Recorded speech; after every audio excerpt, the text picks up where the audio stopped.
నమస్కారం. శుభోదయం అందరికీ. ఈరోజు మన పాఠ్యాంశంలో భాగంగా మొట్టమొదటిగా ఆర్గాన్ చెప్పుకుందాం.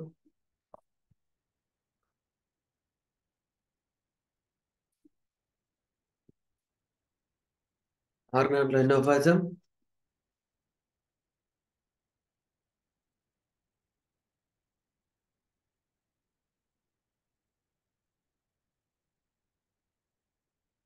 Two 41 ఫాజం.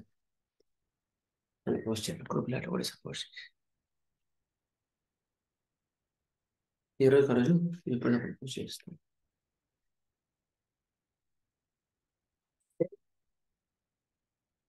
Two 41 ఫాజం.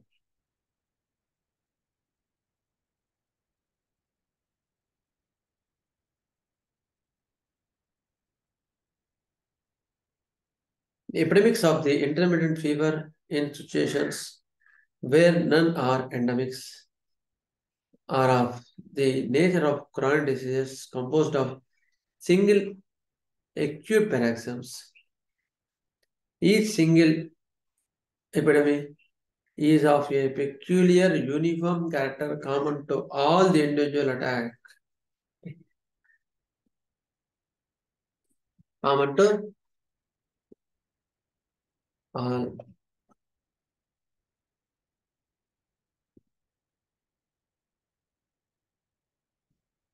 When this character is found in the totality of symptoms common to all, it guides us to the discovery of the homeopathic remedy suitable for all the cases, which is almost universally serviceable in those patients who enjoyed tolerable health before the occurrence of the epidemic. That is to say, where non-chronic suffers from developed SORA. ఇక్కడ మనకు కొన్ని విషయాలు ఆయన అనుభవ జ్ఞానం మనకి ఇస్తున్నారు. కొన్ని వ్యాధులు ఎట్లా ఉంటాయంటే, ఒక ప్రదేశంలో ఒక జ్వరం వచ్చారు, మళ్ళీ కూడా జ్వరం ఇంకోరు వస్తారు, మళ్ళీ ఇంకోరు జ్వరం వస్తారు. అయితే ఫస్ట్ వాళ్ళకి లక్షణాలన్నీ సముదాయాన్ని తీసుకొని ఎక్యూట్ ఇస్తే ఒక డ్రగ్ వస్తుంది. మళ్ళీ తర్వాత ఇంకో కేసు తీసుకుంటే కూడా అయ్యో ఇది కూడా దగ్గరగా ఉంది అనిపిస్తుంది. అట్లా ఆ 3-4 రోజులు వారం రోజులు చూస్తే ఆల్మోస్ట్ అన్ని కేసెస్లో కూడా సిమిలర్ లక్షణాలు కనిపిస్తాయి. సిమిలర్ లక్షణాలు కనిపించి ఒకటో రెండో లేదా ఒకటి మందు ఇండికేట్ అవుతూ ఉంటుంది ఎక్కువ. It may called as epidemic. అప్పుడు అలాంటి వాళ్ళకి ఒక మందు ఏది ఇండికేట్ అవుతుందో అది బాగా పనిచేస్తుంది అని చెప్తున్నాం. ఇది మనం ఎనిమిదో చూస్తున్నాం. అందుకని మన ఫ్రెండ్స్ కూడా ఏమనుకుంటాం, అరే ఎక్కువ ఈ ఎపిడమిక్స్ లో ఏమొస్తున్నాయరా, ఏ మందులు వస్తున్నాయి ఎక్కువ అని డిస్కస్ చేసుకుంటాం కదా. అట్లా suitable for all cases, that remedy may be suitable to all cases, almost all cases, అన్ని కేసెస్ అని కాదు. మళ్ళీ చూసుకోవాలి, every case should be treated as a fresh case. But ఈ రెమెడీ లక్షణాలు త్వరగా కనిపించాడు అనుకో, అప్పుడు ఆ రెమెడీ బాగా పనిచేస్తుంది. ఎటువంటి కేసెస్ ఉండాలా?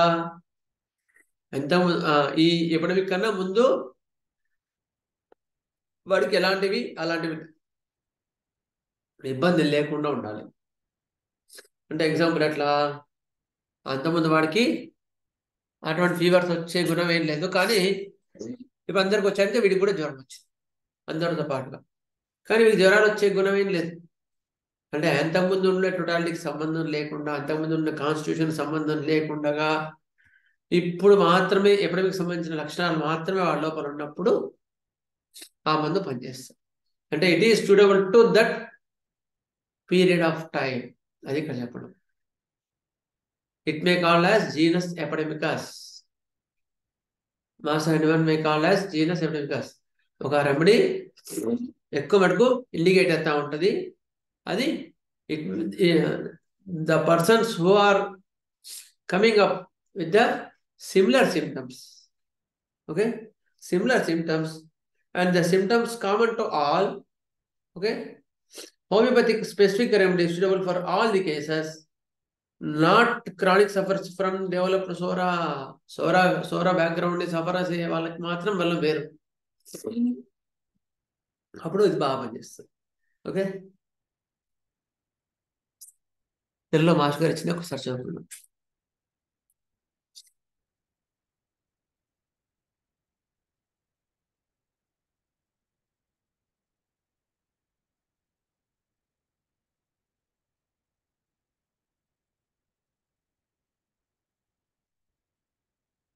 సంక్రమించు లక్షణములు గల చలిజ్వరములో దీర్ఘవ్యాధుల వల్లే భరింపవలెను. వానికి తరుణవ్యాధి లక్షణాలతో కూడిన ఒకే విజృంభణమును మరల వచ్చినట్టు లక్షణం ఉండదు. ఇంటర్మీడియట్ ఫీవర్స్ కావు ఇవి, మళ్ళీ పర్యాయంగా వచ్చే వాళ్ళు కాదు. 1 ఎపిసోడ్ ఇది చాలా వరకు గమనిస్తుంటాం మనం. అంతమంది జెల్సీఎం ఎక్సలెంట్ పనిచేసింది చాలా వరకు. It may call as genus ఎపిడెమికస్.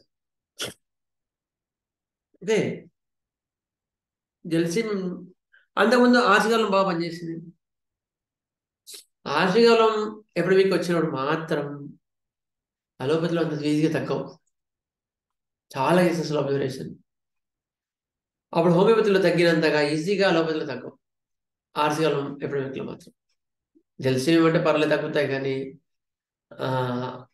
దాదాపుగా ఆ ఎపిడెమిక్లో దాదాపుగా సార్ ఎన్ని మంది వాడినా తగ్గట్లేదు సార్ అలోపతివి అని అప్పటి నుంచి విపరీతం దగ్గు జలుబుంది, జ్వరం ఎప్పుడో తగ్గిపోయింది, కానీ మళ్ళీ ఇప్పుడు కూడా మధ్య మధ్యలో వస్తుంది సార్ అంటే ఆ 15 రోజులు 1 month బ్యాక్ లక్షణ సముదాయం తీసుకొని ఆర్సిగాలం మిస్ దగ్గర కేసులు ఉన్నాయి. ఇప్పుడు లేవు మళ్ళీ ఇప్పుడు ఆ ఎపిసోడ్ లేదు, కానీ దాని రిమైనింగ్స్ మాత్రం అట్లే ఉండిపోయినాయి. వాటికి మళ్ళీ అప్పుడు లక్షణ సముదాయాన్ని బట్టి మందిస్తే ఇప్పుడు తగ్గుతున్నాయి. అంత వండర్స్ ఉంటాయి. దాని యొక్క ఇంపార్టెన్స్ అదే అనమాట, జీనస్ ఎపిడెమికస్ యొక్క ఇంపార్టెన్స్. అప్పుడు లక్షణాలే కాకుండా వాడికి ఈ కొన్ని ఇప్పుడు ఏమవుతుంది సార్, దగ్గు తగ్గట్లేదు సార్, జ్వరం తగ్గట్లేదు సార్ అని వస్తుంటాను. అంటే ఇంతకుముందు ఏమైందమ్మా అంటే సార్ వారం 10 రోజుల కింద జ్వరం వచ్చింది, జ్వరం కలగపోతే వాడాను తగ్గిపోయింది, కానీ దగ్గు మాత్రం తగ్గట్లేదు సార్ అంటాం. అప్పుడు ఏం చేయాలా?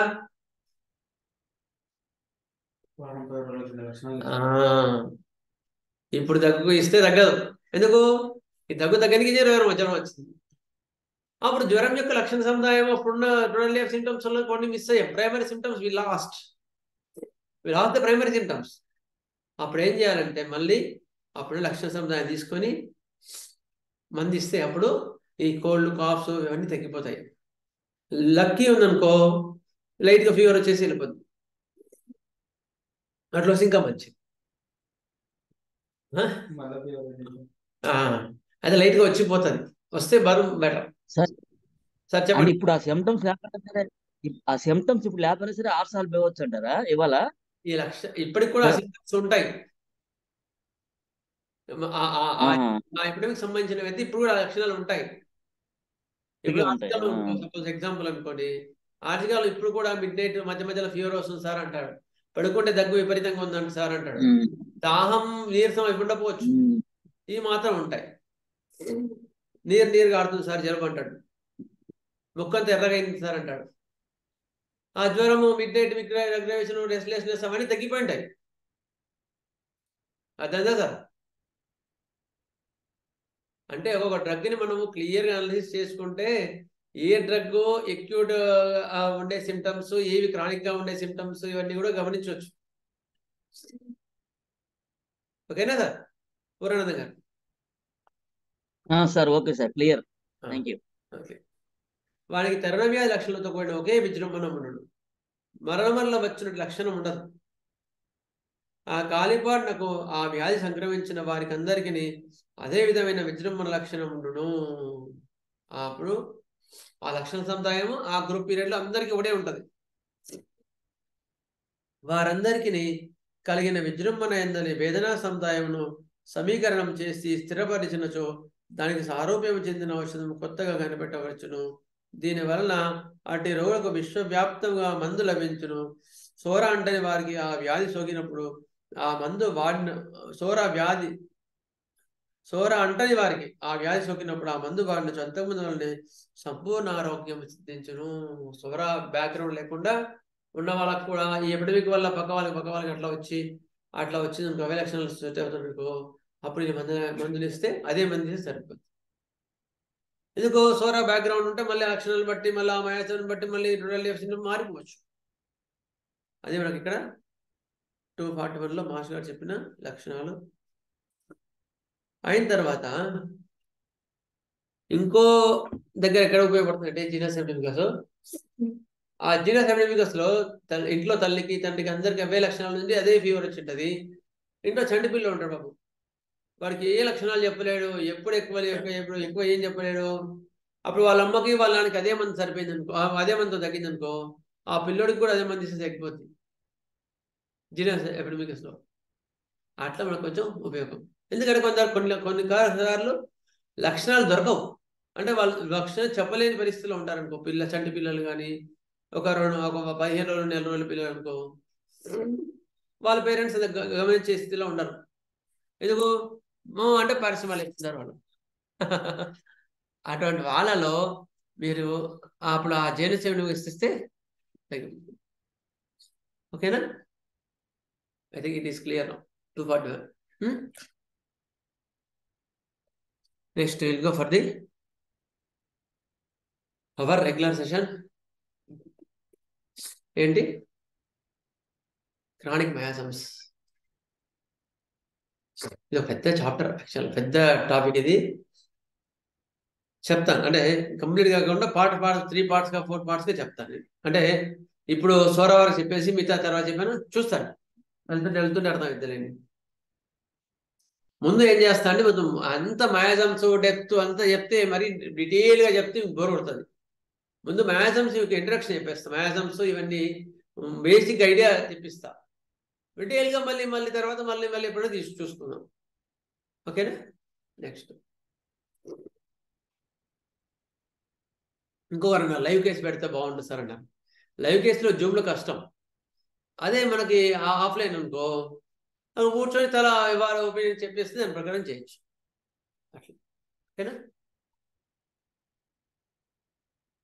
నెక్స్ట్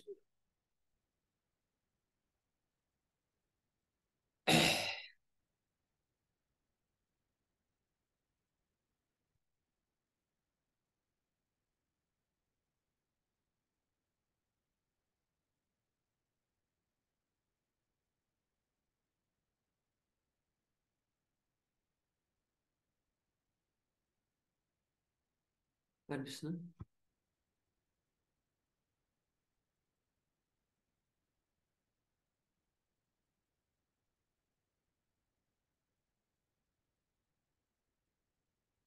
పోయినసారి ఎంతవరకు వచ్చాం? ఒక్క నిమిషం.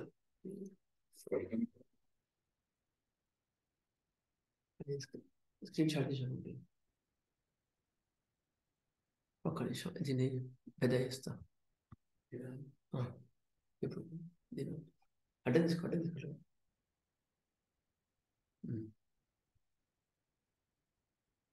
ఒక్క నిమిషం.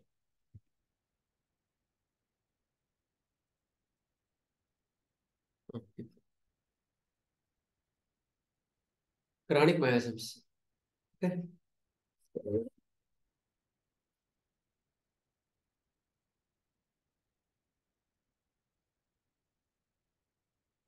క్రానిక్ మయాసమ్స్ ఏవేవి? Psora, sycosis, syphilis. ఈ 3 మాకు హనుమాన్ గారు ఇచ్చినవి. ఆయన గమనించి ఈ వ్యాధుల యొక్క బ్యాక్గ్రౌండ్ మీద పలానవి ఒక అడ్డు తెరలాగా మందులు పనిచేయకుండా ఒక మేఘంలాగా అమ్మేసింది. సూర్యుడు ఉంటాడు కానీ కిరణాలు భూమికి చేరకుండా మేఘాలు అయితే అట్లా అడ్డుపడుతుంటాయో, అట్లా మన వైద్యం వల్ల వ్యాధి సమూలంగా దాని మీద పనిచేయకుండా ఒక మేఘంలాగా అడ్డుపడతాయి. అర్థంగా? ఆ మేఘాలు తీసేయగలిగితే మళ్ళీ మళ్ళీ మన మందులు అవి పనిచేస్తాయి. ఆ మేఘాల వంటివి ఇవి సోరా, సైకోసిస్, సిఫిలిస్, ట్యూబర్కులోసిస్. అందుకని ఒక్కోసారి ఏంటి సార్ ఎన్ని మంచి కరెక్ట్ మెడిసిన్స్ ఇచ్చినా, యాంటీమాస్మెటిక్ ఇచ్చినా కూడా పనిచేయట్లేదు సార్ అంటే అంత బలంగా ఉంది మయాజం అని గుర్తుపెట్టుకో. అట్లా అందుకని ఈ ఎక్స్పీరియన్స్ మీద మీకు ట్రీట్ చేస్తుంటే మీకు అర్థమవుతుంది. ఓకే,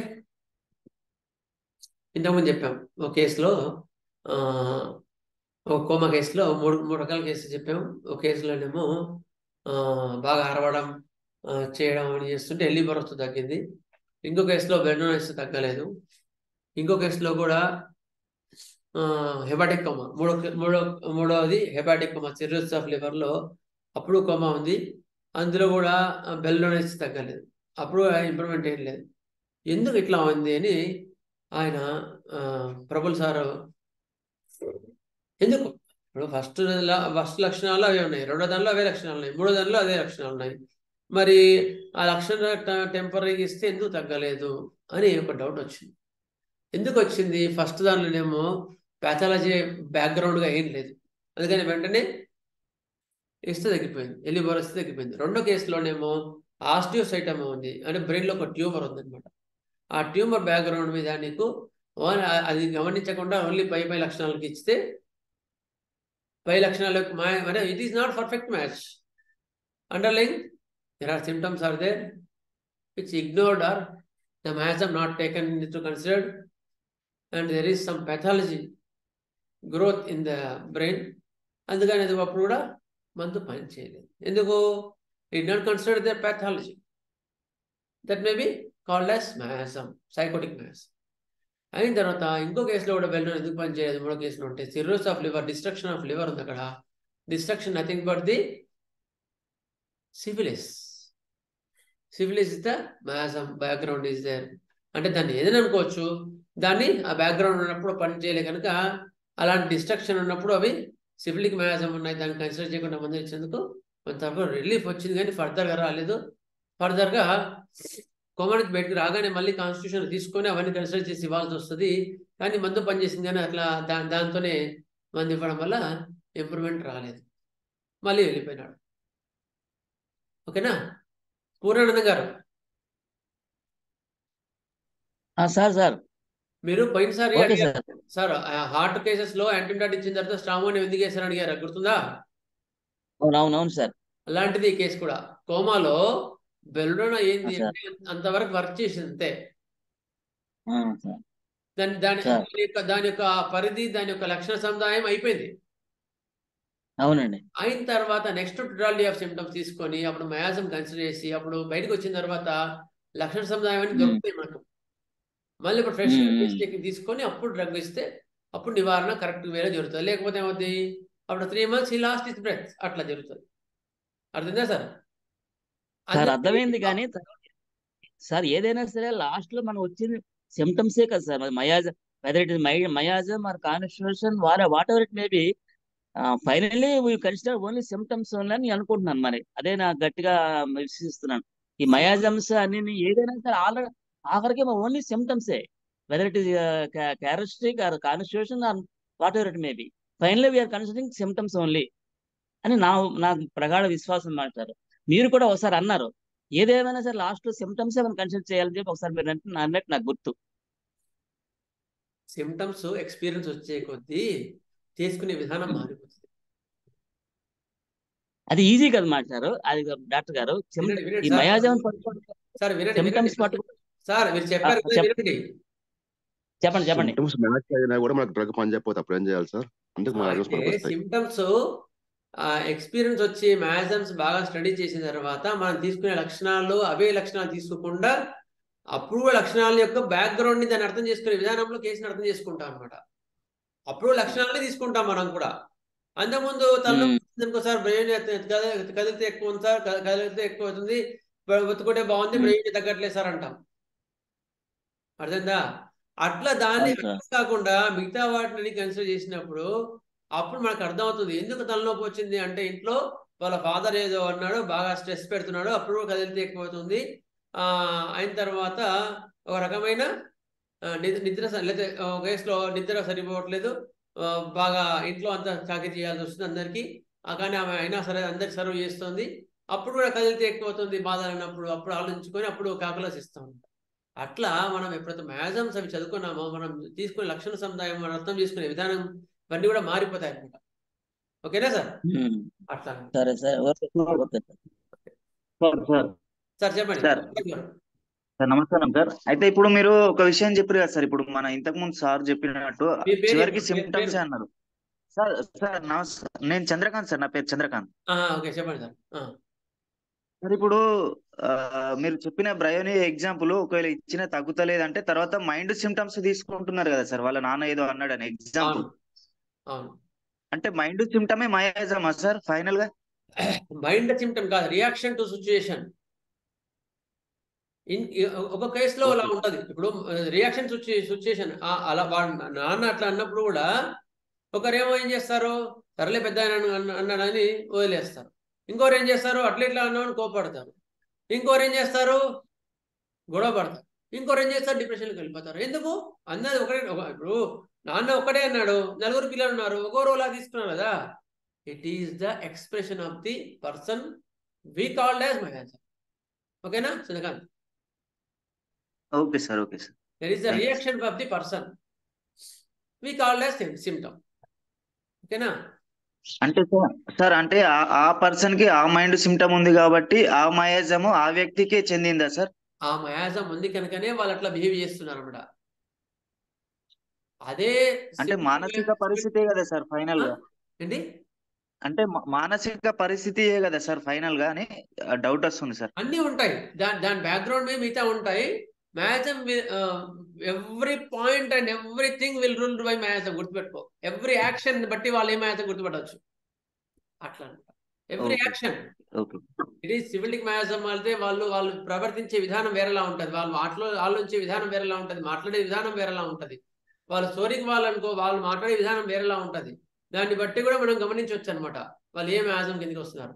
సివిలిక్ మ్యాజం వాళ్ళు మాట్లాడే విధానం వేరేలా ఉంటుంది, దాన్ని బట్టి మ్యాజంని కన్సిడర్ చేస్తాం. ఓకేనా సార్? ఇప్పుడు ఒక ఆయన చనిపోయాడు అనుకో, ఒకరికేమో వెంబడే హార్ట్ అటాక్ వస్తుంది, ఇంకొకరికి రాదు. ఎందుకు? It took inside. That is syphilitic background ఉన్న వాళ్ళు అట్లా అవుతారు, సోరిక్ వాళ్ళకి అట్లా కాదు. అది పెద్ద టాపిక్, అందుకని ముందు ఇంట్రడక్షన్ లో మీకు అర్థం కనుక చెప్తున్నాను. ముందు ఇక్కడ స్టార్టింగ్ లోనే ఉన్నాం, ఫస్ట్ మెట్టు కూడా ఎక్కడ ఇంకా మనం. ఓకే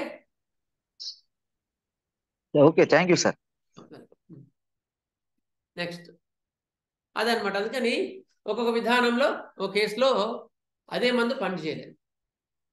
ఎందుకు పని చేయలేదంటే మ్యాజంని కన్సిడర్ చేయలేదు. ఓకే అని ఇవన్నీ చెప్పినారు. Severe violent symptoms are only base of our prescription. Okay అప్పుడు ఎక్కువగా ఏవైతే వైలెంట్గా ఉన్నాయో, ఎక్కువ సివిలిక్ మ్యాజంగా దాన్ని సివిలిక్ అంటాం. దాన్ని మేము సివియర్గా ఉన్నాయో, ఎక్కువ ఉధృతంగా ఏవైతే ఉన్నాయో, that is the symptoms are the guidelines for the our remedy. Okay the symptom group can only guide us to find the symptom.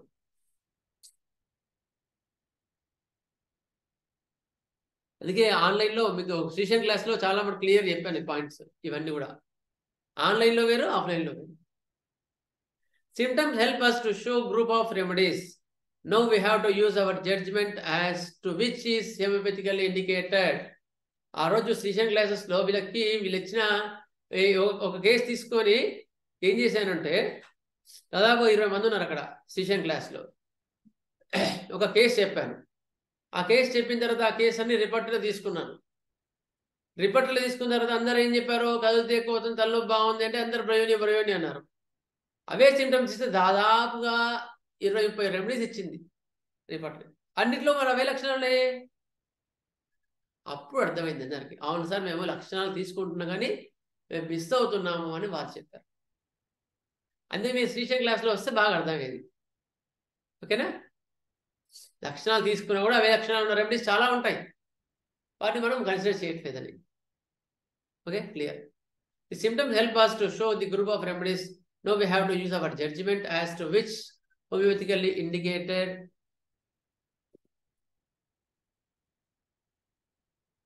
Homeopathy includes not only similia similibus, that is a symptom similarity, but also something more.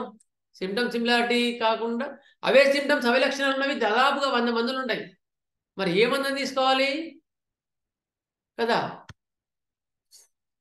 What is something more అంటే చెప్పాను లాస్ట్లో. That is the in hepatic coma there is cirrhosis of liver. Liver was not controlled and the liver went on damage. The patient is died.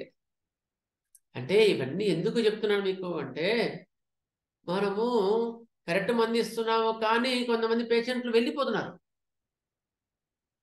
కదా. కొంతమంది వాళ్ళు మనం కర్మ అనుకోని దానికన్నా వదిలేస్తున్నాం. So we have to improve as a doctor. We have to struggle further. We have to think some more. మనం ఎక్కడ మిస్ అవుతున్నాం అనే పాయింట్ దాన్ని ఎంత క్లియర్గా ఆ పాయింట్ ఎంత రెక్టిఫై చేసుకోగలిగితే అంత మనం కరెక్ట్గా ఇవ్వగలుగుతాం. అది గుర్తుపెట్టుకోండి. మనం చేసిందే కరెక్ట్ అనుకుంటే సరే, ఓకే, హ్యాపీ, దానికి ఏం ఇబ్బంది లేదు. కానీ కొన్ని కేసెస్ మిస్ అవుతున్నామే, ఆ కేసెస్ కూడా మనం క్లియర్ చేయాలి కదా. అప్పుడు మనం ఫర్దర్గా నేర్చుకోవడానికి ఇది subject. Okay, our partial indicated remedy may be somewhat improved, but the cause of the metabolic coma that was not controlled and liver went on damage. మనం చాలా సార్లు ఈ పొరపాటు చేస్తుంటాం. అదే లక్షణ సముదాయాన్ని బట్టి మంది ఇస్తుంటాం. అదే 230 సల్ఫర్ 30 200 ఇచ్చేసి కొంతవరకు తగ్గింది కదా, వదిలేసింది కదా, మళ్ళీ సల్ఫర్ ఇచ్చేసి మళ్ళీ ట్యూబర్కులం ఇచ్చేసి కొంతవరకు ఇంప్రూవ్మెంట్ ఉంది కదా అనుకుంటాం. టకాన ఆ పెదాలజీ అది మొయిరిపోయి పేషెంట్ వెళ్ళిపోయింటాడు. సార్ మేము ఏం చేస్తాం సార్ అంటాం మనం. అంటే అటువంటి తప్పులు మేము కూడా చేసాం, చేయలేదని కాదు. ఆ తర్వాత బాధ అనిపించేది, అయ్యో ఎందుకు మనం పొరపాటు చేసామే, మన వల్ల మనం కరెక్ట్గా మనం హోమియోపతి థియరీ కరెక్ట్గా మనం ఫాలో అయితే. ఇప్పుడు హోమియోపతి థియరీలో ఏంది, మనం రోగిని ఆరోగ్యవంతం చేకూర్చాలా, మనం చేయలేకపోయామరా, మనం పేషెంట్ లాస్ చేసామే ఎందుకు అని బాధ అనిపించేది. ఎందుకు ఇట్లా మనం మిస్ చేసాం కేసుని కదా. ఇప్పుడు మనం కరెక్ట్ వైద్యం చేయగలిగితే 1-2 years మన దగ్గరనే వాడుతున్నాడు వాడు, మనమే ఇస్తున్నాం, మళ్ళీ వాడు పేషెంట్ చనిపోయాడే అంటే మనం ఎక్కడో మిస్ అయ్యాం. ఆ మిస్ అయ్యింది ఏంటి, ఆ బాధ అని బాధతో మనకు అప్పుడు further I want to go further అన్నప్పుడు ఈ గైడ్లైన్స్ వస్తాయి మనకి. ఒకసారి మైండ్లో పెట్టుకోండి, మీకు ఎప్పుడో మళ్ళీ మీకు అటువంటి సిచ్యువేషన్స్ వచ్చినప్పుడు మీకు ఇవి గైడ్ ఇస్తాయి. అంతవరకైతే ఒక ప్యాకేజ్ ఒక పర్స్లో రిజర్వ్ పెట్టుకున్నట్టు మాత్రం ఈ కేసెస్ ఉంచుకోండి, ఈ topics. And case was improving allot. ఒక లక్షణాలు ఇచ్చి ఇంప్రూవ్మెంట్ అయ్యి తక్కువ 3 months తర్వాత వెళ్ళిపోయినాడు. ఎందుకు, లివర్ ఫర్దర్ డ్యామేజ్ అయింది. Our remedy fees right, liver ఇది డ్యామేజ్ కావాలా ఫర్దర్గా, అట్లా అనమాట. Next, was treated by a good homeopath. The patient improved very well. The patient got good faith on the doctor, but the happy circumstances, the patient gradually slides down in health. All this deterioration despite the right remedy. It is unbelievable for the homeopath. చాలా బాధ అనిపిస్తుంది. అంతమందికి improve అయినాడు టక్కున చనిపోయింది. ఒక cancer case ఉంది. Cancer case ఎంత సీవియర్ కడుపు నొప్పి అంటే అంత సీవియర్ కడుపు నొప్పి, కదిలితే ఎక్కువ అవుతుంది. Right side liver pathology, liver cancer. వాళ్ళు 3 months కరెక్ట్గా చెప్పినారు. అయిన తర్వాత బాగా స్మోకరు, డ్రింకర్ అన్నీ ఉన్నాయి ఒకప్పుడు. అయిన తర్వాత వేడిగా తాగుతున్నాడు. చెల్లెని ఇచ్చా, చెల్లెని తట్టించిన తర్వాత ఆ నొప్పి తగ్గింది. ఒక 1 week వరకు ఇక్కడే ఉంచుకున్నాను. నార్కల్ వాళ్ళు హైదరాబాద్లో ఉంటారు, సికింద్రాబాద్లో. 1 week తర్వాత చాలా కూడా తగ్గింది సార్. అంతకుముందు అసలు ఏది తినలేకపోయినా వాడు కొంచెం లైట్గా తినగలుగుతున్నాడు, కొంచెం యాక్టివ్ అయినాడు. Sir I'm very happy, there is no pain అన్నాడు పేషెంట్గా. కానీ జనరల్ ఇంప్రూవ్ అయ్యి పర్సన్ యాక్టివ్ అయినాడు, లైట్గా తింటున్నాడు, మరి పర్వాలేదు, మంచిగా తిరుగుతున్నాడు. నాకు హ్యాపీ అనిపించింది. సరే ఇంప్రూవ్ అయినాడు కదా, ఇదే క్యాన్సర్ తగ్గుతుందేమో అనుకున్నాను. అయిన తర్వాత మళ్ళీ 15-20 days తర్వాత మళ్ళీ రీటీరియేట్ అయింది. మళ్ళీ షెల్డోన్ ట్యూమర్ ఇచ్చా, ఎక్కువ పని చేయలేదు. తర్వాత సల్ఫర్ 30 ఇచ్చా, పని చేయలేదు. మళ్ళీ టోటాలిటీ ఆఫ్ సిమ్టమ్స్ తీసుకొని నక్షం ట్యూమర్ ఇచ్చాను, మళ్ళీ కొంచెం ఇంప్రూవ్ అయినాడు కాన్స్టిట్యూషన్గా.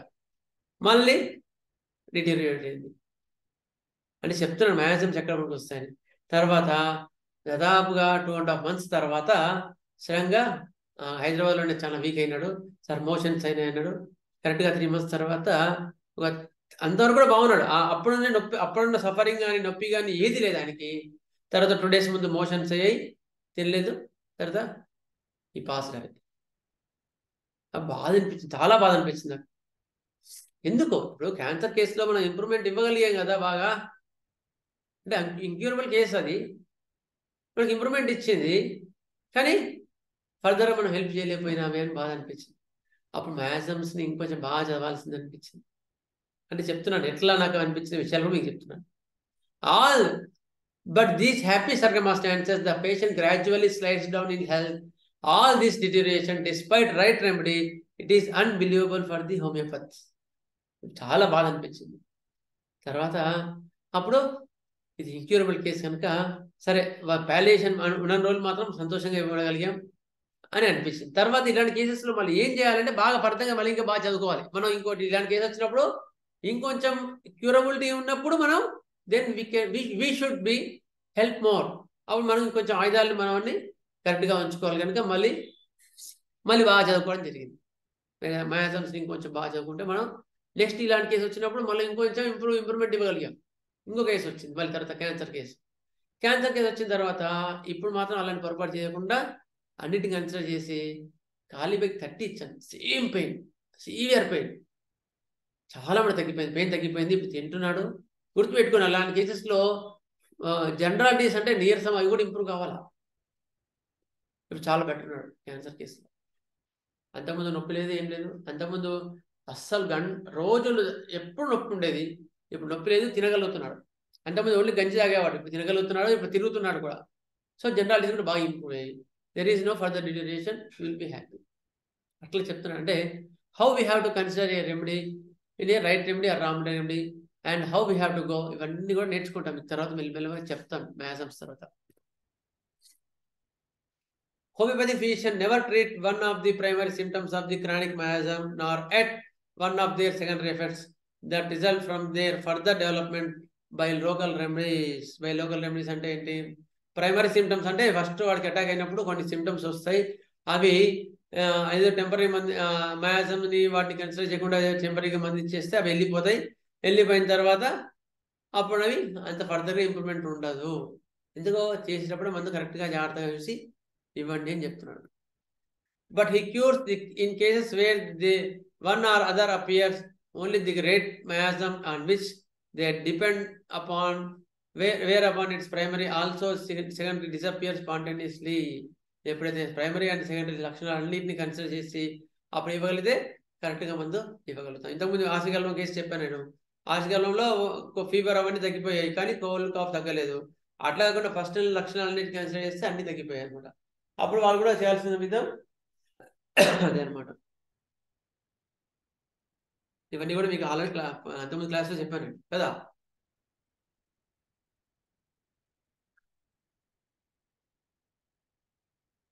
కాకపోతే ఇది సబ్జెక్ట్ కొంచెం హెవీ సబ్జెక్ట్ అంటే కొంచెం మళ్ళీ రిపీట్ చేయాల్సి వచ్చింది. రెడ్యూస్ బై ఇవన్నీ కూడా చెప్పాను నేను కదా.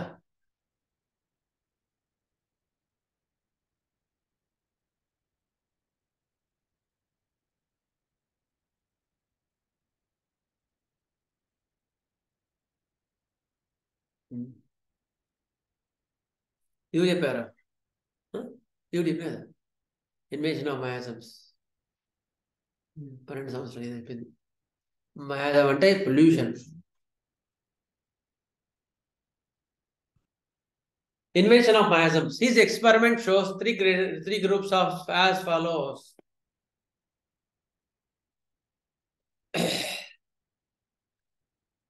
స్కిన్ సిమ్టమ్స్ అణిచిపెట్టిన తర్వాత సోరా వస్తాయి.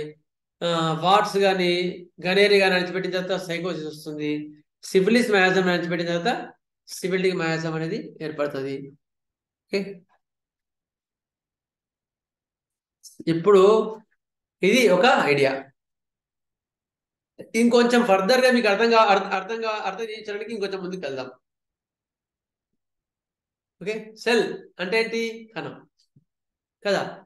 ఒక మన బాడీలో ఒక కణాన్ని అంటే ప్రాథమిక కణాన్ని సెల్ అంటాం. Cell is the unit of life కదా. Which is having almost all the properties of man himself. ఎప్పుడైతే విరాట్ పురుషునికి ప్రతీకగా మనం అయితే ఎట్లా ఉన్నామో, భగవంతు లోపల ఏవైతే ఉన్నాయో అన్ని కూడా జీవుల్లో ఉన్నాయి. జీవుల్లో ఉన్న అన్ని కూడా ప్రతి ఒక్క కణంలో ఉంటుంది. ఒక జీవుడి యొక్క స్వభావం ఎట్లా ఉంటుందో, ఎట్లా ఉంటుందో ప్రతి ఒక్క కణం కూడా జీవుడి యొక్క ప్రతీకనే. శరీరం లోపల ప్రతి ఒక్క కణం కూడా గుర్తుపెట్టుకోండి, ఆ కణం కూడా వాడిలాగానే ప్రవర్తిస్తుంది. The cell is a unit of life which is having almost all the properties of man himself. ఆ మనిషి యొక్క తత్వాన్ని ప్రతి ఒక్క కణంలో ఇమిడి ఉంటుంది. అందుకని బ్లడ్ ట్రాన్స్ఫ్యూషన్ చేసినప్పుడు చాలా జాగ్రత్తగా ఉండాలి, గుర్తుపెట్టుకోండి. ఎందుకు? వీటి కోసమే. ప్రతి ఒక్క మనిషి యొక్క నేచర్ అనేది అందులో ఉంటుంది. బ్లడ్ ట్రాన్స్ఫ్యూషన్ చేసినప్పుడు ఎవడెవడ వచ్చి మన మీద పడతాయి. అందుకని జ్వాలకర్ అది మరో మహర్షి దేవ మహర్షి బోధనలో క్లియర్ చెప్తారు. బ్లడ్ ట్రాన్స్ఫ్యూషన్ చేసేటప్పుడు ఏం చేయాలా? మన ఇంటి వాళ్ళ బ్లడ్ తీసుకోవాలి, అవుట్ సైడ్ బ్లడ్ తీసుకోవద్దు. అదే గ్రూప్ మ్యాచ్ ఉంటుంది కదా, మళ్ళీ వాళ్ళ డాక్టర్ని రిక్వెస్ట్ చేసి, సార్ మా ఇంటి వాళ్ళ బ్లడ్ తీసుకుంటాం సార్ అని మా మెదక్ అట్లే చేయడం జరిగింది. మా జగన్మోహన్ మాస్టర్ చెప్పారు, మీ ఇంటి వాళ్ళది ఇవ్వండి అని చెప్పారు. అప్పుడు మా మెదక్కి అట్లే అదే బ్లడ్ని ప్రాసెస్ చేసి మా ఇంటి వాళ్ళ బ్లడ్ ఎక్కించడం జరిగింది. అప్పుడేమవుతుంది? ఇది స్టేట్మెంట్ వల్ల the cell is a unit of life which is having almost all the properties of man himself. వాడికి ఆల్మోస్ట్ అన్ని ప్రాపర్టీస్ ఉన్నాయి వాడికి. అదే ఆ సెల్ని మనం ఎప్పుడైతే ఒక మనిషి నుంచి ఇంకొక ట్రాన్స్పోర్ట్ చేసినప్పుడు వాళ్ళ లోపల మారిపోతాయి. In it's functioning is governed by the jeans genetic code which is inside the nucleus which is known as genotype. లోపల ఉండే న్యూక్లియస్ అది ఒక సెల్ ద్వారా ఒక మనిషి నుంచి ఇంకో మనిషికి క్యారీ అయ్యి అక్కడ పనిచేస్తుంది. మీకు ఇట్లా చెప్పిన ఒక కేసు చెప్తా వినండి. ఒక అబ్బాయి ఉండేవాడు. ఆ అబ్బాయికి వాళ్ళ అమ్మ వచ్చి అడుక్కుంటుంది, సార్ ఎందుకు మా వాడు ఇంట్లో ఏది డబ్బులు కనిపిస్తే వెళ్ళి అందరు ఖర్చు పెట్టి అందరికి గప్చుపు తినిపించేసి అందరు చేసేసి అయిపోతాడు సార్ అని చెప్పి ఏడ్చేది, బాధపడేది. అయిన తర్వాత ఒక్కోసారి లాస్ట్కు చేసిన ఇంట్లో ఆర్నమెంట్ కూడా వాడు తీసుకెళ్ళి ఏం చేశాడో తెలీదు. తర్వాత గప్చుపులు అమ్ముకొని తినంటాడు. ఆర్నమెంట్ బంగారుది, వాళ్ళు జ్యువెలర్స్ అనమాట. వాళ్ళు పార్టీ వచ్చినప్పుడు చూస్తే అక్కడ లేదు. అప్పుడు బాధ అనిపించింది. ఆమె బాధ అనిపించి వచ్చి అడిగింది, సార్ ఎట్లా మంది ఇవ్వండి సార్, మా వాడికి సర్జరీ అయ్యింది సార్ అని వచ్చింది. ఎన్ని మందులు ఇచ్చాను, ట్యూబర్కులోసిస్, ఓపియం, అణగారి అన్నీ అయిపోయి, మన మెటీరియల్ డిసీవింగ్ రెమెడీస్ అన్నీ అయిపోయి, ఏది పని చేయాలి అడిగాను. అమ్మ ఏం జరిగింది అంటే, అంతకుముందు చిన్నపిల్లవాడు బాగున్నాడు సార్, మా వాడు అసలు ఏం ప్రాబ్లం లేదు, అంతకుముందు ఎందుకు ఇచ్చు ఈ నేచర్ ఎట్లా వచ్చింది అర్థం కాలేదని చెప్పింది. అంతకుముందు చాలా బుద్ధిమంతుడు, ఇట్లా లేడని చెప్పింది.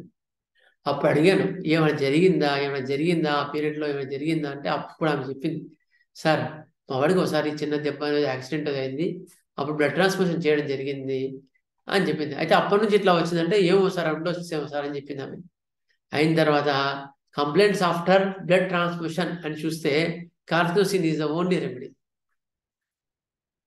Complaints after blood transfusion carcinosin ఉంటే కార్సినోసిన్ వర్ణం ఇస్తే కంప్లీట్గా మారిపోయాడు వాడు, కంప్లీట్గా మారిపోయాడు. తర్వాత హాయిగా ఉన్నాడు వాడు.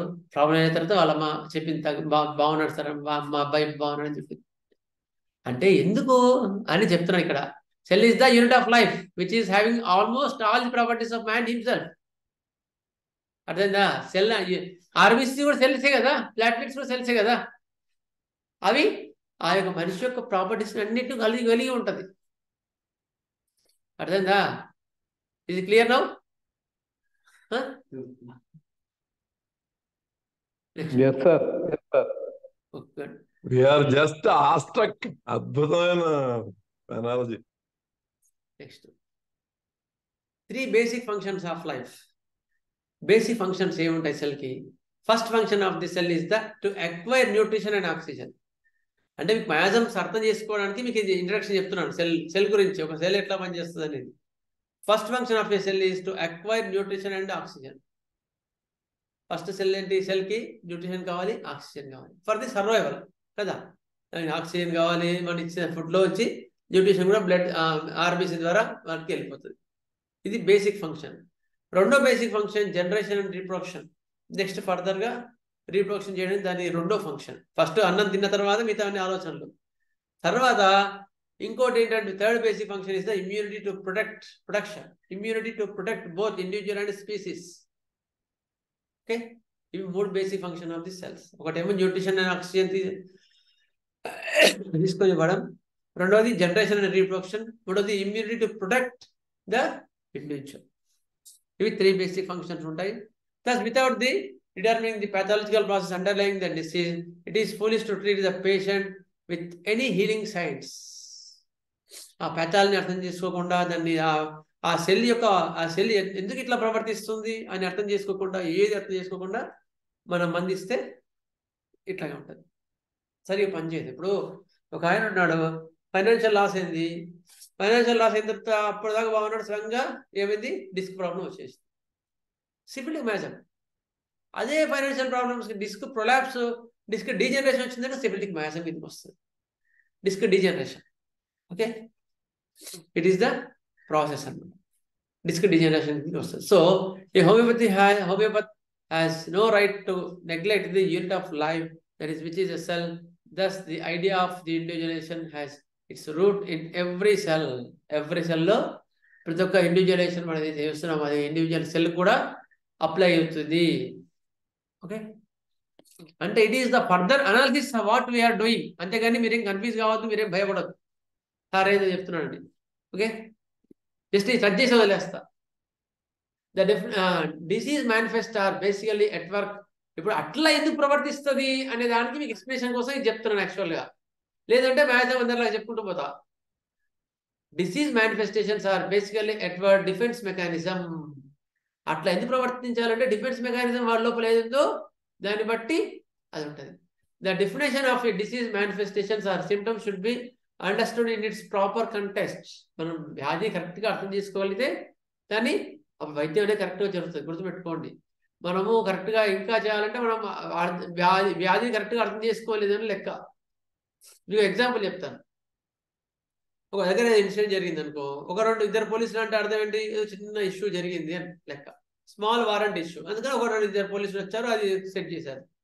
ఒక బెటాలియన్ వచ్చి కూర్చున్నది అనుకో అంటే అర్థమైంది అక్కడ సీరియస్గా జరిగిందని లెక్క. Many police hint something seriously went కదా. అట్లా why it is important that what happens at cellular tissue level. అప్పుడు మనము ఎందుకు ఇప్పుడు డబ్ల్యూసీబీసీ పెరిగింది అనుకుంటాం, అంటే ఇన్ఫెక్షన్ అట్లా ఎట్లా వచ్చింది అనే దానికోసం మీకు చెప్తున్నాను. టిష్యూ లెవెల్లో ఏం జరిగితే అట్లా జరిగి ఉంటుంది. What changes which has occurred at a particular level or tissue or cell is a response not only of the individual cell or tissue only, but response governed by the genes of that man as a whole. ఆ యొక్క cell ఆ యొక్క దానికి ఆ విషయాన్ని ప్రవర్తించిన విధానాన్ని బట్టి మనకు ఆ డిఫెన్స్ మెకానిజం బట్టి మనకు అర్థమవుతుంది ప్యాథాలజీ ఏందని. Every individual cell whether in response to an invasion by the bacteria, fungus or virus, the cell should act like this.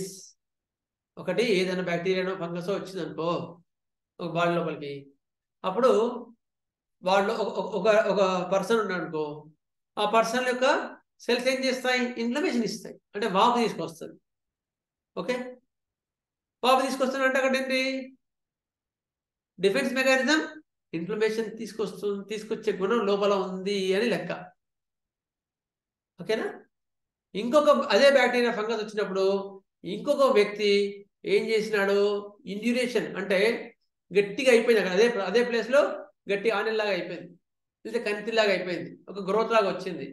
అవునా లేదా? ఇది ఒక టాన్సిలైటిస్ కాదు, టాన్సిల్ వాడడం కాదు, ఇక్కడ బాగా ఉబ్బినాయి, థైరాయిడ్ వాసినట్టు ఇక్కడ లింగ్ అంటే గట్టిపడి లావు కావడం ఆ యొక్క particular organ.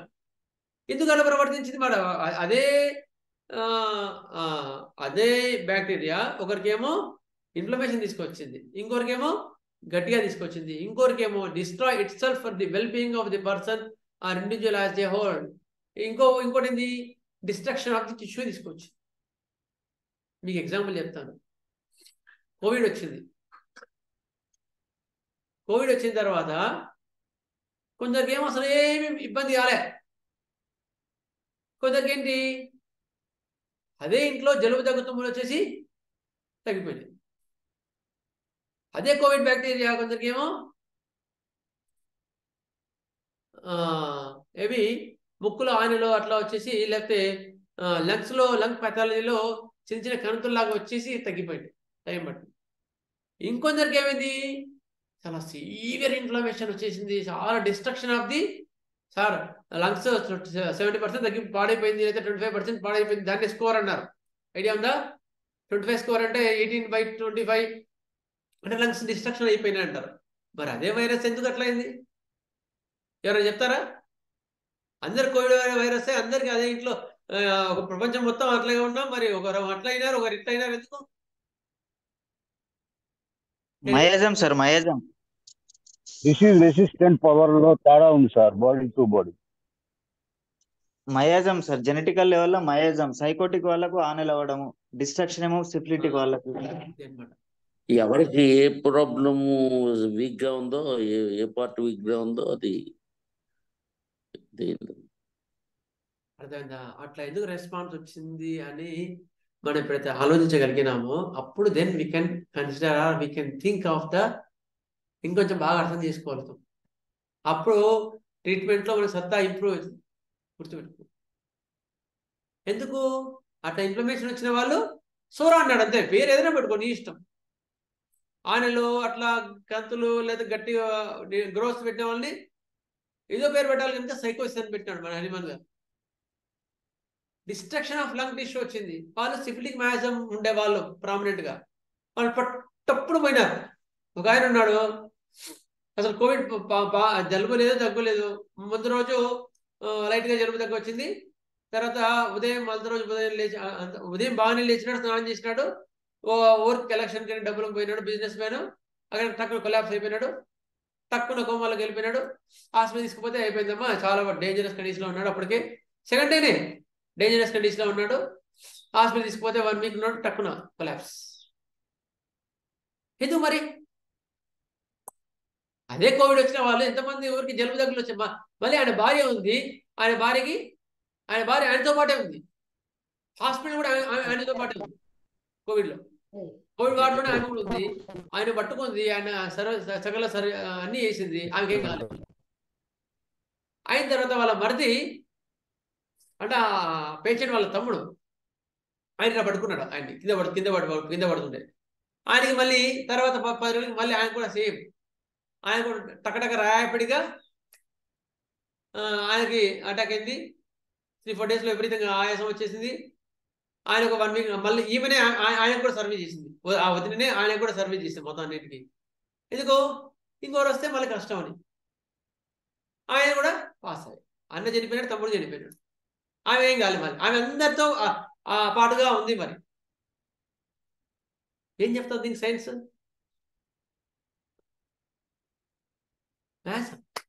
They are syphilitic miasms. They are very rapid syphilitic miasms. గుర్తుపెట్టుకోండి, ఫ్రాంక్ సిఫిలిటిక్ మయాజమ్స్. అటువంటి వాటికి ట్రీట్ చేయాలంటే చాలా జాగ్రత్తగా ఉండాలి. ఒళ్ళు దగ్గర పెట్టుకొని ఎక్స్పీరియన్స్ మీద రెప్యుటేషన్ కానీ, సెలెక్షన్ కానీ, లక్షణం సిమ్టమ్స్ కన్సిడర్ చేయడం కానీ చాలా జాగ్రత్త. మరి ఆమె ఉంది, మరి వాళ్ళ భార్య ఉంది, మరి ఆమెకి ఏం కాలేదే? వాళ్ళు ఏమన్నారంటే ది మోస్ట్ డేంజరస్ వైరస్ అన్నారు. మరి ఆమె కూడా డేంజరస్ వైరస్ లోనే ఉంది కదా. అంటే చెప్తున్నాను miasm, how we have to understand situations and how we have to analyse the case. Okay, is it clear now? Clear sir. Okay, ఇంకెవరికి డౌట్ ఉందా? ముందుకు వెళ్తానండి. అంటే ఫస్ట్ మయాజం అంటే ఏంటి అనేది అర్థం కావడానికి వెళ్తున్నాను మీకు క్లియర్ గా. డౌట్ ఎక్కడ అలా వింటున్నాం అంతే. We're just awestruck. Wonderful explanation, చాలా బాగుంది. Okay, thank you sir. ఇంకెవరైనా డౌట్ ఉంటే అడగండి. Okay, next cell defence mechanism. Every cell or living organism faces damage or cell injury from pathogens, toxicity, toxic chemicals and radiation. Every cell will face damage or cell injury. ఏదో జరుగుతుంది. The defense mechanism has different types of to defend itself. ఒక్కో cell ఒక్కో అలాగా respond అవుతుంది వాటికి. ఇది అది chemicals కావచ్చు, ప్యాథోజన్స్ కావచ్చు, టాక్సిన్స్ కావచ్చు, రేడియేషన్ కావచ్చు, సెల్ ఇంజరీ కావచ్చు. వాటికి ఒక్కొక్కరి యొక్క సెల్ ఒకలాగా రెస్పాండ్ అవుతుంది. ఫిజియాలజికల్ డిఫెన్స్ వచ్చేది కొందరికి ఓన్లీ ఇన్ఫ్లమేషన్ వచ్చి ఫిజియాలజికల్, అంటే పెద్ద ప్యాథలాజికల్ గా ఉండవు, ఓన్లీ ఫిజియాలజికల్ గా డిఫెన్స్ వస్తుంది. జస్ట్ ఓకే తుమ్ములు వాపులు వచ్చేసి సర్ది వచ్చి తగ్గిపోతుంది. అదే రేడియేషన్ కి ఇంకొకరికి కన్స్ట్రక్టివ్ డిసీజ్ వస్తాయి. ఇంతకుముందు చెప్పా కదా, గ్రోత్స్ ఆనల్లాగా, లేకపోతే కంతుల్లాగా, లేకపోతే లంగ్ లో చిన్న చిన్నవి గ్రోత్స్ లాగా వస్తాయి. కన్స్ట్రక్టివ్ డిఫెన్స్ వస్తాయి. 3 డిఫెన్స్ మెకానిజం కన్స్ట్రక్టివ్ డిఫెన్స్ వస్తాయి. ఓకే. ఇంకొకరికి అదే రేడియేషన్ కి, అదే టాక్సిన్స్ కి, అదే వైరస్ కి డిస్ట్రక్టివ్ డిసీజ్ వస్తాయి. అంటే లంగ్స్ అనేవి డిస్ట్రక్ట్ అయిపోతాయి. ఎందుకు ఇట్లా అయింది అంటే, ఒకరికి ఏమో ఫిజియాలజికల్ డిసీజ్ అంటే వాళ్ళకి ఏం పెథాలజీ రాలేదు, ఓన్లీ ఇన్ఫ్లమేషన్ వచ్చి వెళ్ళిపోయింది. ఇంకొకటి కన్స్ట్రక్టివ్ పెథాలజీ వచ్చింది, అంటే కన్స్ట్రక్షన్ వచ్చింది. ఇంకొకటి డిస్ట్రక్షన్ వచ్చింది. Why? The first defence of physiological defence is the inflammation.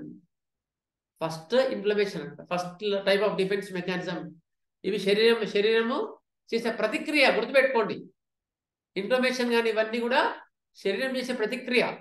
ఒక ప్యాథోజన్ లోపలికి ఎంటర్ అయినప్పుడు మన బాడీ డిఫెన్స్ మెకానిజంలో ఇన్ఫ్లమేషన్ తీసుకొస్తుంది.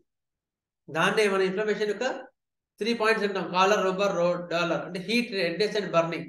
Heat, redness and pain, burning. దాన్ని ఏదైనా కానీ ట్రిపుల్ రెస్పాన్స్ అంటారు దాన్ని. ఇన్ఫ్లమేషన్ యొక్క ట్రిపుల్ రెస్పాన్స్. ట్యూమర్ అని మళ్ళీ వేరే ఉంటుంది. ట్యూమర్ అనేది మళ్ళీ వేరే వస్తుంది తర్వాత. ఇప్పుడు మనం స్టోరీకి చెప్తున్నప్పుడు 3 ఉంటాయి. ఇన్ఫ్లమేషన్ లో ట్రిపుల్ రెస్పాన్స్ అంటే 3, 4 కాదు. Redness, heat, burning. ఓకే. ఈ 3 ఉన్నప్పుడు మాత్రమే దాన్ని ట్రిపుల్ రెస్పాన్స్ అంటారు. That is the inflammation, that is the Sora. మన జలుబు, దగ్గులు ఇవన్నిట్లో మనం అబ్జర్వ్ చేస్తూ ఉంటాం. ముక్కు ఎర్రగా అయిపోయి, నీరు గారి కదా, బాగా మంట చిమ్మగా ఉండి, ఇవన్నీ కూడా సోర. అటువంటి పెద్దలు మనం చూసినప్పుడు ఈ సోరికి వాళ్ళని గుర్తుంచుకోండి.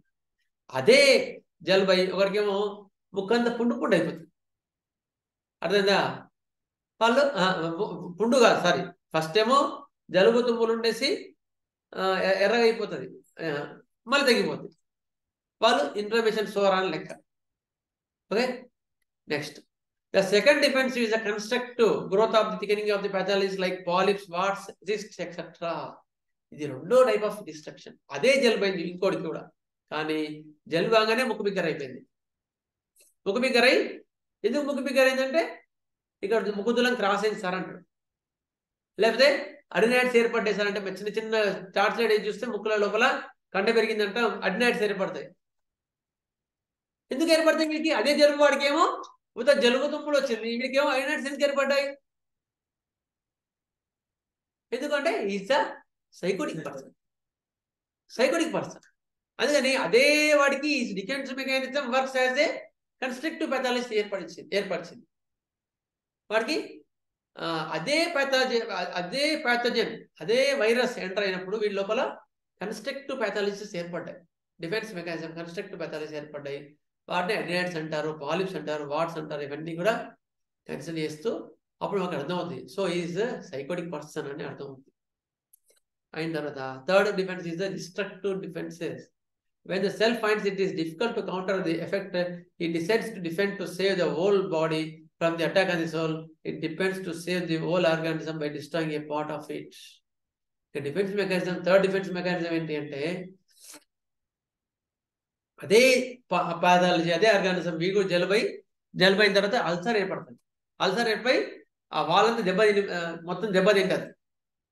ఆ దెబ్బతిని మొత్తం పుచ్చిపోతుంది, మొత్తం కురుపు అయిపోతుంది. ఎందుకు? His background is the syphilitic miasm. అర్థమైందా? అట్లా every pathology, according to pathology, we can consider the sora, psychosis and syphilis, where we have to be careful. సోర వాళ్ళనుకో పర్వాలేదు, మరి అంత తక్కువన చనిపోవడాలు అంత ఇబ్బంది ఉండదు. బెటర్. మనకి 80% రిజల్ట్స్ హోమియోపతిలో వచ్చి సోరావాలి, గుర్తుపెట్టుకోండి. అందులో జలుబు తగ్గించాను కానీ ఇందులో జలుబు తగ్గించకపోతున్నాం ఎందుకు? అందులో జలుబు తగ్గినా ఇందులో ముక్కుబిగా తగ్గియట్లేదు ఎందుకు? మనం టకటగా తగ్గేవన్నీ సోరాలు, గుర్తుపెట్టుకోండి. అవి త్వరగానే రెస్పాన్స్ వస్తాయి. సైకోసిస్ చాలా కష్టం, చాలా స్లోగా తగ్గుతాయి. సార్ ముక్కు బిగ్గర అవుతాం సార్, జలుబు అయినప్పుడు అంత ప్రతిసారి ముక్కు బిగ్గర అవుతుంది సార్, 1 year అయింది సార్ మీ ట్రీట్మెంట్ ఇవ్వబట్టి, ఇంకా అట్లేము సార్ అంటాడు. అంతకుముందు బెలగవర పనిచేసి వీడు బెలగవర పనిచేయట్లేదు. వీడు కాన్స్టిట్యూషన్లు ఇవ్వాలి, కాన్స్టిట్యూషన్లు ఇస్తే కూడా స్లోగా తగ్గుతాయి. Because it is the sycosis miasms. అప్పుడు వాడు చెప్పాలి టైం పడుతుందని చెప్పేసి జాగ్రత్త కాన్స్టిట్యూషన్ ట్రీట్మెంట్ ఇస్తే అవి తగ్గిపోతాయి, ఐనాట్స్ కరిగిపోతాయి. Third type is the destructive pathology. కురుపులు, అల్సరేషన్స్ ఇవి ఉంటాయి, ఇవి కొంచెం త్వరగానే తగ్గుతాయి. సైకోసిస్ తో పోలిస్తే కొంచెం డిస్ట్రక్టివ్ ఎట్లయితే ర్యాపిడ్ ఉందో తగ్గడం కూడా అంత కొంచెం ర్యాపిడ్గా తగ్గుతాయి. సోరా ఎంత ర్యాపిడ్ కాకపోయినా కొంచెం సైకోసిస్ తో పోలిస్తే కొంచెం త్వరగానే తగ్గుతాయి. అర్థమైందా? ఇవి third is the destructive pathology. Destructive ఎందుకు జరుగుతుంది దానికి కింద ఎక్స్ప్రెషన్ ఇస్తున్నాడు. When the cell finds it difficult to counter the effect, ఆ ప్యాథోజన్ ని నేను కౌంటర్ చేయలేను, దాన్ని అడ్డుకోలేను, అప్పుడు ఏం చేస్తుంది? ఇప్పుడు గ్యాంగ్రీన్ అవుతుంది. గ్యాంగ్రీన్ అంటే ఏంటి? ఒక అవయవాన్ని బాడీ డిటాచ్ చేసేస్తుంది. ఎందుకు? దానివల్ల మిగతా ఇప్పుడు ఆపరేషన్కి పోతారు, ఆపరేషన్కి పోతే సార్ కాలు మొత్తం పుండైపోయింది, కాలు పాడైంది, కాలు తీసేయకపోతే మిగతా మనిషిని చనిపోతారు అంటారా లేదా? అంటే ఏంది? ఆ కారణం వల్ల వాడు మొత్తం విషమంతా పైకి వచ్చి ఇంకా పాడైపోతాడు వాడు, అందుకని కాలు తీసేస్తాం సార్ అంటాడు. అట్లా సిబిలిటిక్ మ్యాథ్స్ ఉండేవాళ్ళు ఆటో కట్ దాని అంటారు. అంటే బాడీ ఏం చేస్తుంది? కట్ చేసుకుంటుంది ఆ పార్ట్ని. ఏదైనా ఉంటుంది దాని ఆ కట్ని, దాని వర్డ్ ఉంది ఆటో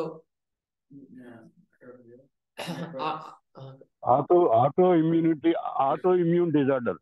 చెప్తాను లేదు సార్, అది చెప్తాను కాదు. ఆటో క్రెడిట్ అది ఆటో దాని అదే ఆ బాడీని డిటాచ్ చేసుకుంటుంది.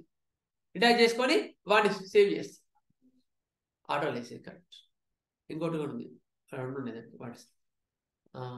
అట్లా దాన్ని డిటాచ్ చేసేసుకొని అది బాడీని క్లియర్ చేసుకుంటుంది. That is the syphilitic maths.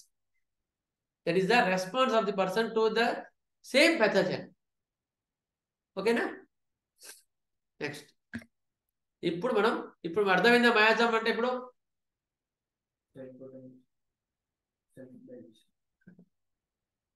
అర్థమైందా ఇప్పుడు? ఓకేనా? క్లియరా? ఎట్లా ప్రవర్తిస్తుంది మయాజం? అర్థమైందా? ఇంకా డౌట్లు ఉన్నాయా?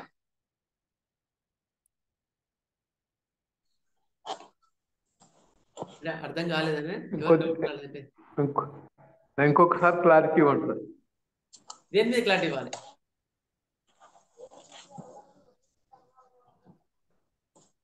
దేని మీద clarity? Psychotic meiosis. Psychotic is the, ఇప్పుడు మీకు ఇంకో ఎగ్జాంపుల్ చెప్తాను.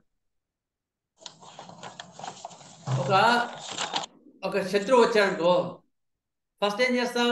కత్తితో ఫైట్ చేస్తాం. మన చేతన ఎదురు కత్తితో ఫైట్ చేస్తాం. తర్వాత ఏం చేస్తాం? మన వల్ల కాదు, వాడు రెచ్చిపోతున్నాడు అనుకో, ఏం చేస్తాం? డాల్ తీసుకొని అడ్డం పెడతాం ఇట్లా. ఫస్ట్ ఏమో వాడితో ఫైట్ చేయడం, ఇట్ ఈస్ ఇన్ఫ్లమేషన్, సోరా.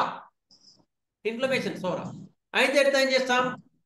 మన వల్ల కావట్లేదు అని ఫర్దర్ ఏం చేస్తాం? షీల్డ్ పెట్టుకుంటాం. కత్తి డాలు. It is a shield for the pathogens. వీడు షీల్డ్ పెట్టుకొని నిలబడ్డాడు ఇట్లా, వాటిని దానివల్ల కాపాడుకోవడానికి వీడంతలు వీడు. That is the constructive pathology. Body అట్లా చేస్తుంది. అందరూ షీల్డ్ పట్టుకోరు, కొందరు కత్తితో అట్లా యుద్ధం చేస్తారు. ఎందుకు? వాడు సోరిక్ అనమాట. ఇంకోటి ఏం చేస్తాడు? అని డాల్ పెడుతూ ఉంటాడు, వాడు సైకోటిక్ పర్సన్ అనమాట. ఇంకోటి ఏం చేస్తాడు? కత్తి పెట్టినా ఏది పెట్టినా డాల్ పెట్టినా వాడు చంపేస్తున్నాడు అని చెప్పేసి ఆ పార్ట్ని తీసేసి వాడు పారిపోతాడు. ఆ హ్యాండ్ తీసేసి లేకపోతే హ్యాండ్ అక్కడ పెట్టేసి కట్ చేసుకొని వెళ్ళిపోయి వేరే పారిపోతాడు. That is syphilitic person. దాన్ని తీసేసి ఆ డిఫెక్ట్ పార్ట్ ఉంది దాన్ని లైసిస్ చేసేసి మిగతా బాడీని కాపాడుకుంటారు. That is the response of the syphilitic person. ఓకేనా sir? That is the body immune response. Is it clear now? Okay sir.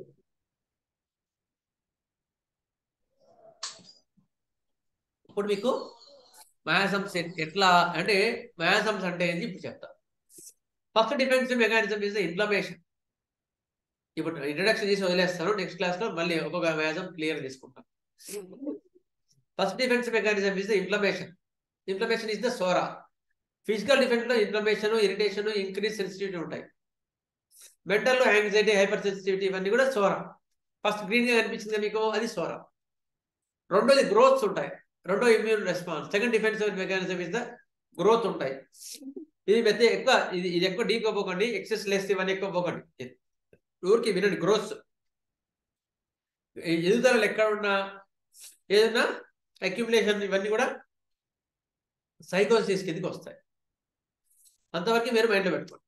మళ్ళీ ఎక్కువ డీటెయిల్గా పోతే కన్ఫ్యూజ్ అవుతారు. Next third defence mechanism is the destructive pathology. Necrosis and apolysis, అదే apolysis అంట. Apolysis destruction of the tissues. Necrosis అంటేనేమో gangrene, ulcer అవన్నీ. Apolysis అంటేనేమో అది కూడా డిస్ట్రక్షన్ ఆఫ్ ది పాథాలజీ. కానీ fat, excessive cell death, slow fast death ఇది స్లోగా డెత్ అయ్యేది, మళ్ళీ ఫర్దర్గా ఆటో ఇమ్యూన్ ఇవన్నీ ఫర్దర్గా మళ్ళీ చెప్తారు. ఓకే, మైండ్లో ఫస్ట్ లైన్ మాత్రం గుర్తుపెట్టుకోండి. ఫస్ట్ ఇన్ఫ్లమేషన్, రెండోది కన్స్ట్రక్షన్, మూడోది డిస్ట్రక్షన్. దీని ఫర్దర్గా ఏంటంటే ఇప్పుడు చాటుదారు పోకండి, ఓకే వినండి అంతే, చూసుకోండి. ఓకేనా సార్? ఈ టేబుల్ పెట్టండి సార్. సార్ ఈ టేబుల్ పెడితే కన్ఫ్యూజ్ అవుతారు సార్ మీరు. ఫస్ట్ లైన్ గుర్తుపెట్టుకోండి, తర్వాత నేను నెక్స్ట్ ఎక్స్ప్లెయిన్ చేసిన తర్వాత మీకు ఈ టేబుల్ అర్థం అవుతుంది.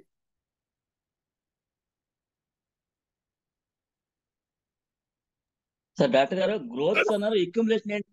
ఎక్యుములేషన్ అంటే ఏంటి సార్ డాక్టర్ గారు? అక్యుములేషన్ అంటే కూడడం, కూడి మొత్తం దగ్గర కావడం. అక్యుములేషన్ అంటే ఇప్పుడు అదే దగ్గరికి రావడం. ఇప్పుడు నీరు చేరడం, ఇప్పుడు లంగ్స్ నీరు చేరింది అంటారు చూసావా, అవన్నీ కూడా అక్యుములేషన్ కింద వస్తాయి. అటువంటి పాథాలజీస్. సిరోసిస్ ఆఫ్ లివర్ లో నీరు చేరుతుంది, అక్యుములేషన్ అంటారు దాన్ని. అట్లా ఓకేనా సార్? ఇందులో డౌట్స్ ఉన్నాయా?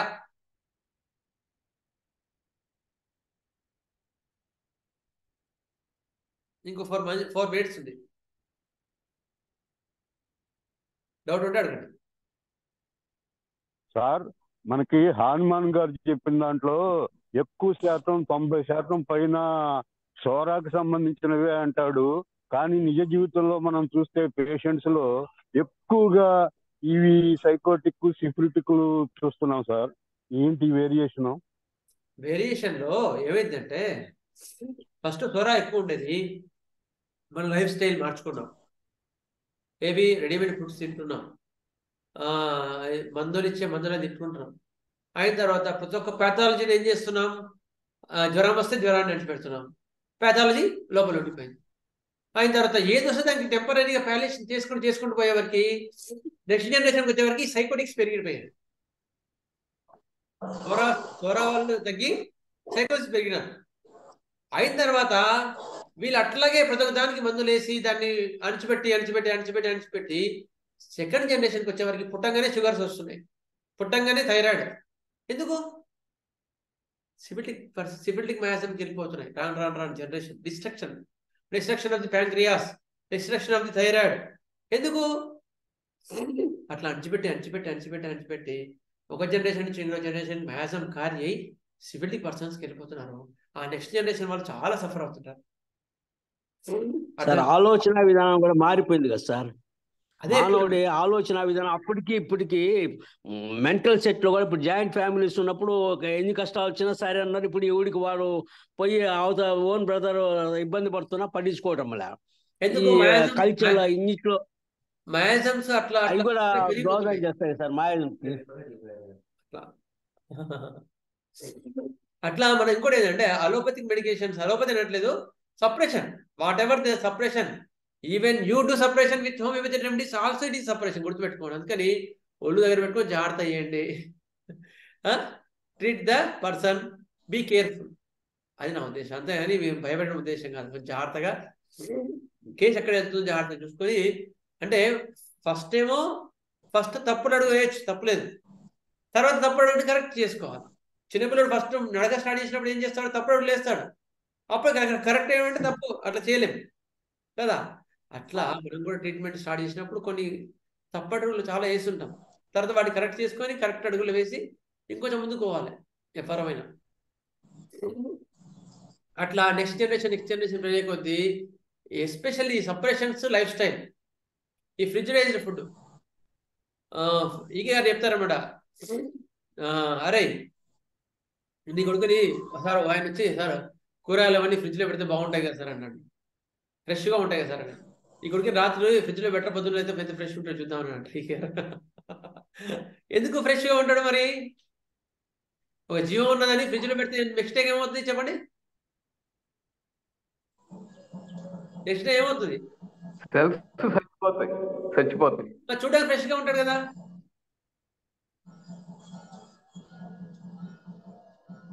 Only physical appearance sir. Physical appearance ఉంటుంది, అందులో ప్రాణం పోతుంది కదా. ఒక బొద్దింకను ఫ్రిడ్జ్ లో పెడితే మధ్యలో చూడడానికి అట్లే ఉంటుంది, ఒక మనిషి అయినా అట్లే ఉంటాడు, కానీ అందులో ప్రాణం వెళ్ళిపోతుంది. అట్లా కూరగాయలకి ఆకుకూరలకి ఏసీలో కూర్చున్నట్టే చంద్రబాబు సార్. ఏసీలో కూర్చొని ఆ ఏసీలో అది వేరు, క్లోజ్డ్ వేరు, క్లోజ్డ్ పిక్చర్ వేరు అనమాట. అయితే క్లోజ్డ్ ఛాంబర్ లో ఇప్పుడు బొద్దింకను ఫ్రిడ్జ్ లో పెడితే చనిపోతా లేదా? ఏసీలో ఉన్నట్టు ఉంటుందా? కాదు కదా. అట్లా ఒక ప్రాణం ఉండేవి కూరగాయలు కానీ ఆకుకూరలు కానీ ఇవన్నీ ఫ్రిడ్జ్లో పెట్టినప్పుడు ఏమవుతుంది? అందులో ప్రాణం వెళ్ళిపోతుంది, ఓన్లీ షేప్ ఉంటుంది. అది తీసుకొని మనం తిన్న తర్వాత రాను మ్యాగ్జిమ్స్ అనేవి లేకపోతే అటువంటి తినడం వల్ల ప్రాబ్లమ్స్ చాలా వస్తూ ఉంటాయి. అట్లా రాను మ్యాగ్జిమ్స్ అనేవి పెరిగిపోతున్నాయి. ఫస్ట్ సోరానే ఉండేది, రాను సైకోస్ ఎక్కువైపోయినాయి, రాను సిబిలిక్స్ ఎక్కువైపోతున్నాయి. పుట్టంగానే జ్వరగాలు, ప్రతి ఒక్క మనిషి ఇన్ని మందులు వాడుతూ ఉండడాలు కదా. అదే హనుమాన్ గారు అందుకని తపస్సు చేసినారు. ఓకేనా? సరే, ఇప్పటికీ ఇవాళ ఆపుతాను. ఏమైనా డౌట్స్ ఉంటే మీరు అందులో పెట్టండి, విల్ ట్రై టు క్లారిఫై పడతారు. స్వస్తి ప్రజాభ్య పరిపాలయంతాం న్యాయేన మార్గేణ మహీం మహేషా గోబ్రాహ్మణేభ్యः శుభమస్తు నిత్యం. లోకాः సమస్తాः సుఖినో భవంతు. లోకాः సమస్తాः సుఖినో భవంతు. ఓం శాంతి శాంతి. జై శ్రీరామ్. జై హింద్. ఇంట్రడక్షన్ కి 2 క్లాసులు పట్టి మనకి. సార్ ఎన్ని క్లాసులు పెట్టినా పర్లేదు సార్, ఇట్లా చెప్పండి తీసుకుంటున్నారు మీరు. సార్. ఇది మాకు నాలెడ్జ్ కోసం ఉన్నాం కానీ టైం గురించి కాదు సార్.